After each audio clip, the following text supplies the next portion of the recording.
Hi friends, welcome to Kritika's cookbook. இன்னைக்கு நம்ம சேனல்ல சூப்பரான பிரெட் அல்வா எப்படி செய்யறதுன்னு சொல்லி பார்க்க போறோம்.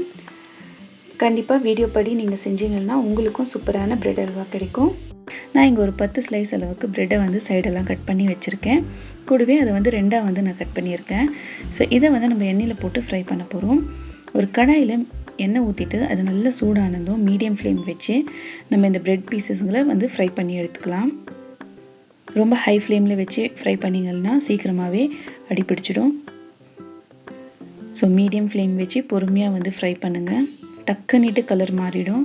ஸோ பக்கத்துலேயே இருந்து பொறுமையாக ஃப்ரை பண்ணி எடுத்துக்கோங்க.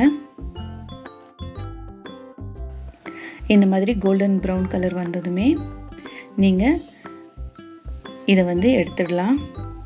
முடிஞ்ச அளவுக்கு எண்ணெய் வந்து இதில் நிறைய ஏறி இருக்கும்.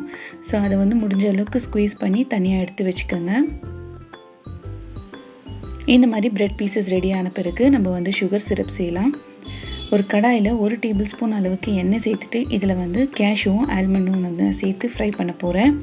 முந்திரியும் பாதமும் சேர்த்து ஃப்ரை பண்ணிக்கோங்க. நல்லா ரோஸ்ட் பண்ணிவிட்டு தனியாக எடுத்து வச்சுக்கோங்க. இது வந்து ஒரு கிறிஸ்பினஸ்க்காக. இப்போது இந்த கடாயில் வந்து 1 கப் அளவுக்கு சர்க்கரை நான் சேர்த்துக்கிறேன். கூடவே 1/2 கப் அளவுக்கு தண்ணி சேர்த்துட்டு இதை வந்து நம்ம நல்லா கொதிக்க வச்சுக்கலாம். கொதிக்க வச்சுட்டு நம்ம தொட்டு பார்க்கும்போது அது வந்து ஒரு கம்பி பதத்துக்கு கொஞ்சம் முன்னாடி வந்து நம்ம எடுத்துடணும். ஸோ இந்த ஸ்டேஜில் வந்து நம்ம வச்சுருக்கிற பிரெட் பீசஸை வந்து இதோடு சேர்த்துக்கலாம். ரொம்ப திக்காகிடுச்சுனாக்கா பிரெட் அல்வா வந்து ரொம்ப கெட்டியாகிடும். ஸோ அந்த லைட்டாக அந்த பிசுபிசுப்பு தன்மை அந்த சிரப்பில் இருக்கும் போதே நீங்கள் வந்து பிரெட்டை வந்து சேர்த்துட்டு இது எல்லாத்தையுமே நல்லா வந்து நம்ம வேக வைக்க போகிறோம்.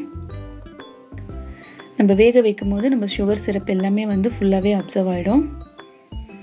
ஸோ இப்போ ஃபுல்லாக பார்த்திங்கன்னா நல்லாவே அந்த சிரப்பெல்லாம் நல்லா வத்திடுச்சு. இந்த ஸ்டேஜில் ஏலக்காய் பொடி வந்து சேர்த்துக்கோங்க. இல்லைன்னா இடித்த ஏலக்காவை ஒரு 3 நாள் சேர்த்துட்டு கூடவே நம்ம வறுத்து வச்சுருக்கிற முந்திரியும் பாதாமையும் சேர்த்துட்டு நல்லா ஒன்றா கலந்துடுங்க. உங்களுக்கு பார்க்கும்போதே தெரியும் கன்சிஸ்டன்சி எவ்வளோ சூப்பராக இருக்குதுன்னு சொல்லிட்டு.